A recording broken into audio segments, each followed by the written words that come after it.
I don't know if you've ever been in a riot before, but it's weird how they just kind of start and you don't really go into it thinking that you're going to join a band of people and just start destroying things or, ruining someone's life.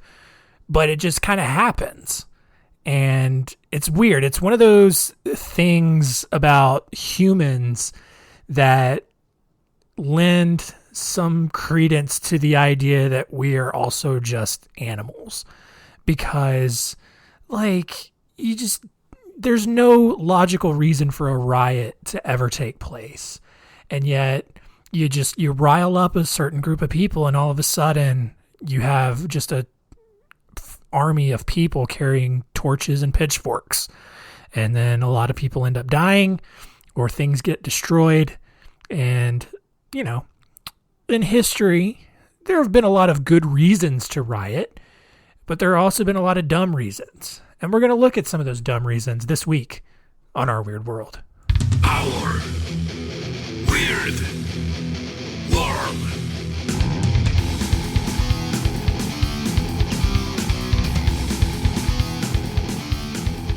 Welcome to Our Weird World. I'm your host, John Henson.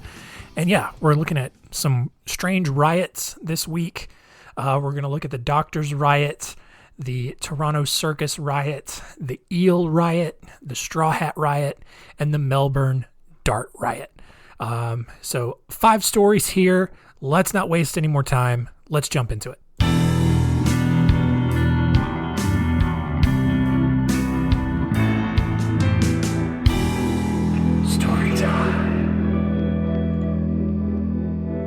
So, to give you a little context for the first one here, the Doctors' Riot, kind of the advancement of the understanding of the human body is just one of those things that we don't like to talk about because we know that some less than wonderful things needed to happen in order for us to learn as much as we do. It's similar to how the human society as a whole advanced, especially if you believe in the biblical creation story, which just sort of completely glosses over the fact that there was probably a bunch of incest going on. But these things had to happen in order for us to become the society that we are today. And so we have to, talk about it. When it comes to the medical world, in the 1700s, medical professionals made a habit out of robbing the graves of poor people in order to dissect them and learn about the human body. It probably wasn't morally appropriate, but it had to be done. Whatever. In the latter portion of the 1700s, New York City's population was almost 20% black, and most of them were slaves. And when the slaves died, they had to be buried somewhere, which usually ended up being mass graves in a cemetery reserved for poor people. One such cemetery, the Pauper Cemetery, was located near Columbia College, which was home to New York City's only medical school at the time. And during the winter, when bodies decomposed at a slower rate, the medical students and professors would go out and raid those cemeteries and exhume, or actually, they actually called it resurrecting, which is kind of weird, resurrected those bodies for dissection and study. In 1788, the number of resurrections was alarmingly high, which angered the families of the deceased and horrified people who didn't understand this particular form of resurrection. I can imagine there are people out there who were just like, they resurrected her, and then what's she gonna do? She alive somewhere? We gotta go find her. Oh, the medical school got her. Oh, I don't know why. That's probably kind of insensitive, that voice. I'm going to leave it in anyway. I don't care.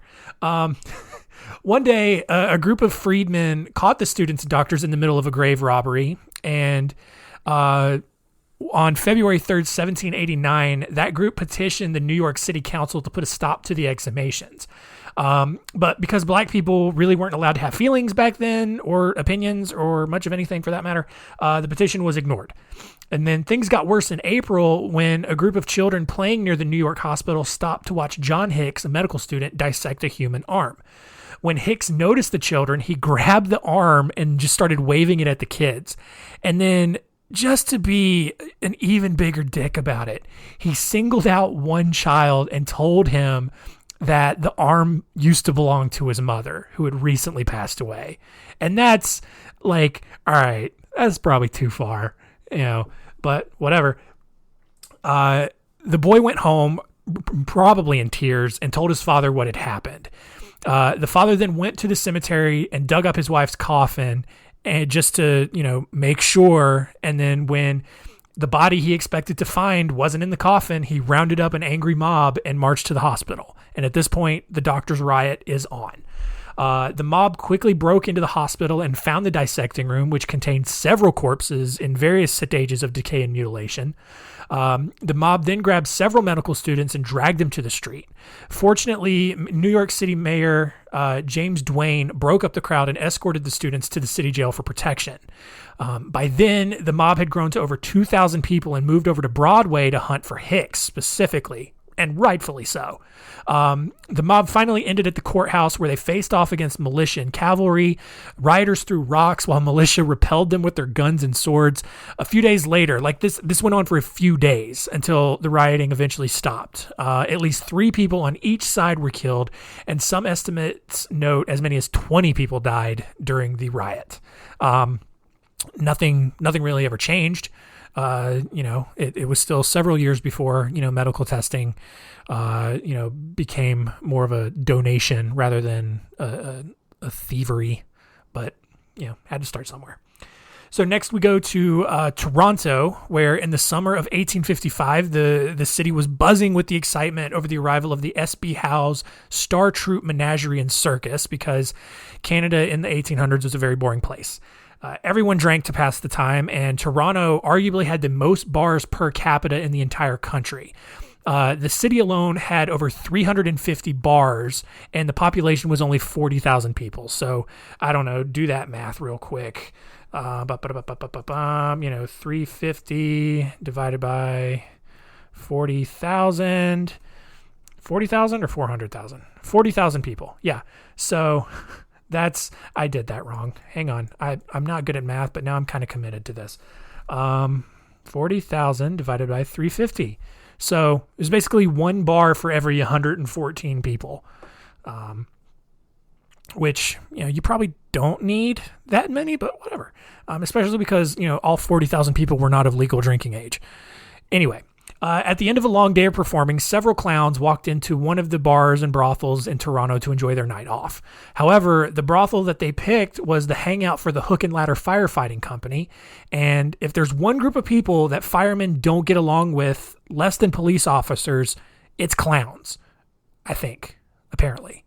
Because here's the thing. Back in those days, firemen weren't paid with public funds like they are now for the most part. Firefighters worked for private companies who actually competed with other firefighting companies to put out fires faster. Hook and Ladder had even actually recently let a building burn to the ground while they fought with another company as well as the police after they arrived to break it up, just because Hook and Ladder claimed to get there first. And then everyone just didn't do their job. Instead, they just fought in the streets and let the building burn down. As the night wore on and people got progressively more drunk, a single clown got a little too mouthy. And then when that clown knocked one fireman's hat off, a huge brawl broke out. And within minutes, several firemen were injured while the rest scampered out of the brothel and into the night. For at least for a little bit, the clowns actually won. The next day, though, as the circus put on another performance at the farmers market, a large group of firemen, along with other supporters that they had recruited, gathered around the tent. The farmers who had set up their stands in the area were told to get out. Otherwise, you're going to lose a lot of your produce and your income. And then when police heard about the gathering mob, they sent a few officers down to break up the crowd. But the problem was that the chief of police was a member of the Orange Order, an Irish Protestant group that mainly focused on just pissing off Catholic people. And the Orange Order ruled the city of Toronto, and practically every fireman was a member of this order. So the chief of police wasn't about to, tell his brothers in this group that they had to disperse. Like, he was going to be on their side no matter what. By the time the police actually arrived, the mob was already throwing rocks at the tent. The firemen charged at the carnies with axes, flipped their wagons, tore down the tents, and set everything on fire. The clowns from the night before at the brothel were found and just beaten senseless. Other carnies jumped into Lake Ontario for safety. And then because the police were just standing on the sidelines watching, the Toronto mayor had to call in the local militia to break up the riot. And he was able to calm things down just long enough for the carnies to grab their things and get out of town. Only one person was really ever convicted in the rioting, and the Orange Order went back to peacefully running the city, if I guess only for a few months before they started fighting with the Catholics again.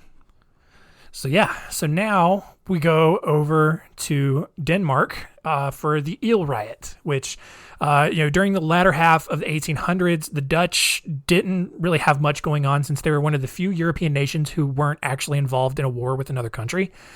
So to pass the time, the Dutch invented something called paddlingtrekken, otherwise known as eel pulling. And this game consisted of fishermen suspending an eel on a rope above a canal, which is kind of cruel. And participants would float beneath it on their boats and attempt to pull the eel off the rope.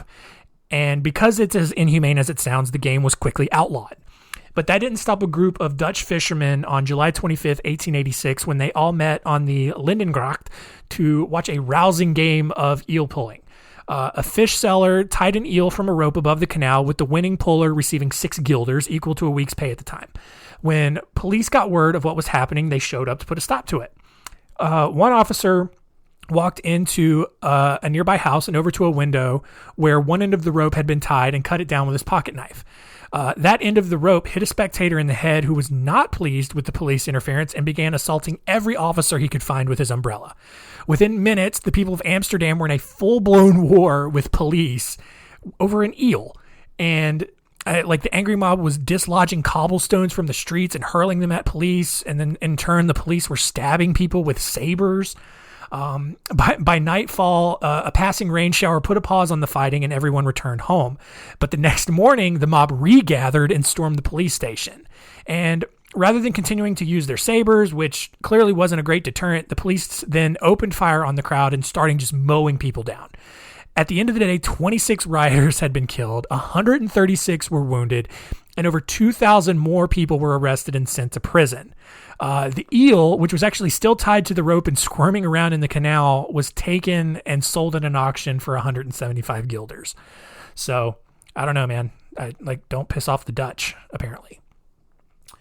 Next, we'll go back to New York for the Straw Hat Riot. And to give you a little context for this, you know how there's this fashion rule that says you don't wear white before Memorial Day or after Labor Day? I don't know why that's a rule. I mean, it's just a color, but it's a thing. However, in the early 1900s, there was another fashion rule that was just for men. After September 15th, your summer straw hats needed to disappear or else. And the straw hat, also known as a Panama hat, was like this beige colored hat made of straw with a dark colored ribbon or bow around the bottom just above the bill. So if you've ever seen those black and white clips, mostly at baseball games, where all the men are wearing a variation of the same light colored hat, that's what those Panama hats were. And in an era where almost every man wore a hat on a daily basis, it was expected that the Panama hats would be worn during the summer and then replaced by felt or silk hats for the winter. In larger cities, newspapers would actually run stories in September warning the men that the deadline to get rid of their Panama hats was approaching. This was a big deal. And if you were caught wearing a Panama hat after September 15th, you were literally fashion shamed for wearing the wrong hat. Kids would even literally be encouraged to run up to you, knock your hat off, and stomp it, to the point where you couldn't even wear it anymore.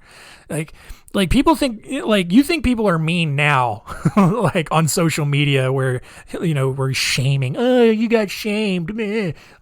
People were getting assaulted for wearing the wrong hat in the early 1900s. We forget, just how terrible of a place the world used to be and just how far we've come.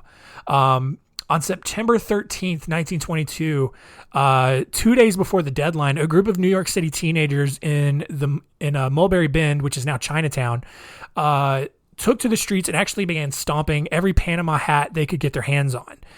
It began with a simple assault on factory workers who populated the area, and then it transferred down to the docks. When dock workers resisted, a massive fight broke out. The melee eventually moved to the Manhattan Bridge and blocked traffic before being broken up by police. The next evening, the same group of teenagers, had recruited more teenagers and went out to destroy more Panama hats. And like a scene out of any movie or a play involving like New York City teenage gangsters, the mob literally moved through the streets carrying baseball bats with nails driven through the top, like you've seen in cartoons. They had chains, other random weapons. They were probably, snapping to a beat, combing their hair, whatever. I don't know. That may be like 50s and 60s. Any pedestrian that they came across who was wearing a straw hat was assaulted and beaten. And although the police were slow to stop the riots, everything eventually died down. Most of the teenagers who were arrested chose to pay a fine for their assaults rather than spend time in jail. And ultimately, by the 1930s, the straw hats actually became less fashionable. And by the 1950s, they were almost entirely wiped out of the market. And now we just care about other dumb things. Lastly, we'll talk about the Melbourne Dart Riot, and this actually happened pretty recently. In January of 2015, Melbourne, Australia was hosting their annual Darts Invitational Challenge, in which hundreds of dart players from across the globe competed in the most dangerous game available in bars across the world. For days, people threw darts at boards and tallied their scores in the sort of complicated way foreign countries tend to do things. I can't figure out how you score darts. I have a hard time keeping track of cornhole scoring, if we're being honest. Anyway, but eventually the tournament got to the finals. And the finals pitted Mighty Mike Van Gerwen against Simon the Wizard Whitlock. And the match, as is typically the case with dart matches, was incredibly boring. The crowd, who had treated themselves to all of the alcohol they could possibly consume, got so bored that they decided to build a pyramid out of the plastic chairs in the stadium. And someone thought that was a dumb idea and called the police. And when the police showed up, chaos broke out in the crowd. One drunk Australian, also known just as an Australian, grabbed his plastic chair and hurled it further into the crowd. People who were dressed in all sorts of costumes, including, Robin from Batman and Robin, Oompa Loompas, English Knights, whatever you can think of. They also began throwing their chairs and full tables around the crowd. This went on for about 20 minutes while this dart match was going on. Eventually, 40 people were ejected from the stadium, and police were actually able to restore order. And so, it's kind of a riot, but, compared to some of the other ones, not so much. If you do care, Mighty Mike did beat the Wizard in the final 9-8.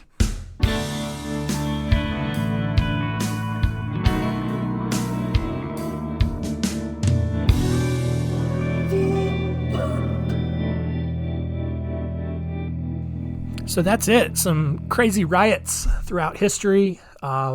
I kind of started a riot once. I've told this story in one of my books. Basically, it was around, I think, like first or second grade. And to show you kind of how white trash I was growing up, I used to have bologna sandwiches for lunch at school every day. And normally, the bologna sandwich would have mustard and ketchup on it. Like, don't judge me, all right? Like, I can feel your judgment already.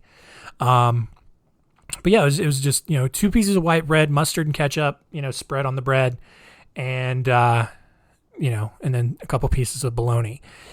And sometimes, though, after a night out, we would go to the local Applebee's. I'm not even kidding. And, we would come back with some leftovers, and specifically, we would come back with a little cup of their buffalo wing sauce. And their buffalo wing sauce, I think they've changed the recipe a little bit because it's not as good as it used to be, but I thought it was one of the best sauces in the world. And so, rather than the mustard and ketchup, my mom would put the buffalo sauce on the bologna sandwiches and stop judging me. And would also just, send what was left over in the cup for me to, dip my chips in or whatever I wanted to do. And so, I was eating lunch one day, and my best friend at the time, Jeffrey, came by my table and accidentally, knocked my cup of buffalo sauce onto the floor and spilled it. Total accident. Like, he didn't mean to do it. And, I was apoplectic, just beside myself angry with this kid. And for some reason, everyone else in the class was totally on my side for it. I don't know why, but they were. And then, so we went out for recess after lunch. I look up, I had gone off to do something by myself. Maybe I was using the bathroom or something. And when I came back, all of the kids had kind of cornered Jeffrey against the fence and were just circled around him chanting. For some reason, they were chanting, rock, rock, rock. I don't know why. It didn't make any sense. And Jeffrey was just like in the fetal position on the ground. And God, I felt like a god. And I was like, I didn't even do anything. I didn't tell anyone to do anything for me. And these kids all just gathered around him and just like made him cry and scared him to death. And it was pretty great. And I'm not going to lie to you guys, like starting a riot directly or indirectly feels really good. So I totally get, all of these people and why they did these things. So yeah, I don't know. Let's see what else we learned from this episode, other than the fact that I might be a sociopath.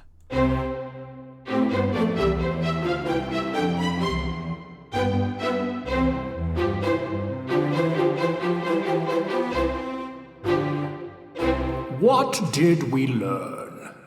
Number one, doctors used to have to go grave robbing in order to find bodies, to learn about them, to better understand the human body and what else needed to be learned in medical school. Number two, the Dutch had come up with really stupid games. They're just a weird people, and they decided to tie a rope around an eel and then see who could pull it off, and for money. I don't know, man. That's weird. And number three, darts are really boring. And of course, leave it to Australia to try to make it a huge event that goes horribly wrong.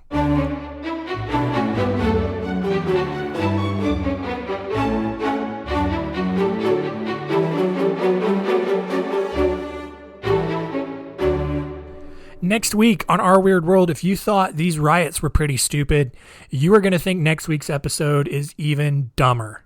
I was going to say stupider, but that's not a word. It would be even more stupid, and I just didn't want to sound like a nerd, but now I did. Anyway, we're going to talk about a few really stupid stuntmen and the things that they did that went extremely wrong.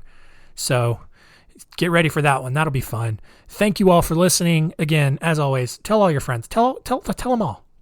You know what? I know I said don't tell your parents or your grandparents in the very first episode. Go ahead and do that now. Because why not? And always keep it weird.